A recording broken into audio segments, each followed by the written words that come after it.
La 92a edició de la Volta Ciclista a Catalunya tornarà a situar Badalona en primera línia de l'actualitat internacional. I és que la prova aterrarà dissabte a la ciutat i s'hi quedarà fins diumenge. Serà una gran oportunitat per seguir creant una marca de ciutat. És un esdeveniment que ajudarà a que Badalona es vagi situant com una ciutat referent i una ciutat on es produeixen esdeveniments de cert nivell i de certa categoria, que servirà perquè els veïns de Badalona ho puguin disfrutar. La 6a etapa de la Volta iniciarà dissabte al matí a Sant Fruitós del Bages i després de 169 quilòmetres entrarà a Badalona. Ho farà per la carretera de la Conreria sobre les 4 de la tarda. Els ciclistes seguiran per l'avinguda Conflent i rodaran per diversos barris de la ciutat fins al Fons 13, davant del Palau Olímpic. A partir d'allà la volta seguirà fins la Riera Canyadó, per on pujarà per fer una segona volta en el mateix recorregut.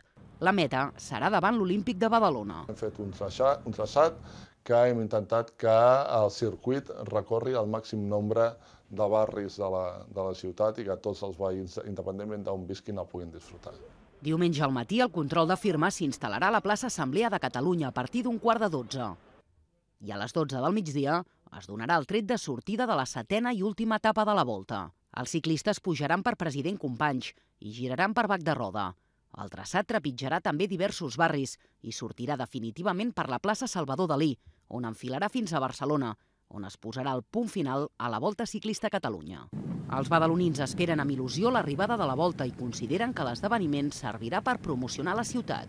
Jo hi aniré a veure perquè tinc nenes petites i segurament és una cosa que els farà gràcia, encara que veure una cursa ciclista és allò un moment només, no? Però vaja, en qualsevol cas fa com una il·lusió que pugui passar per aquí. Crec que és bo per la ciutat i a més és bo per la gent que ens va a les carreres de ciclistes, no? Jo vaig a veure, particularment, ho vaig a veure. Faig algunes fotografies o així, no? Perfecte, és una cosa que ens ajudarà, que a més abans sempre passava. No sé per què ara no passa. Es dona a conèixer, m'entens, es veurà per tot arreu, doncs em sembla que val la pena. La Volta Ciclista da mucha publicidad, sí. Y si ayudan a traer dinero más, que vamos muy fastidiosos. Les dues etapes de la Volta s'han anomenat Badalona Centre Comercial Màgic, i és que el centre comercial ha estat el patrocinador principal del pas de la Volta per la ciutat. L'Ajuntament no s'ha gastat ni un euro per acollir aquest esdeveniment.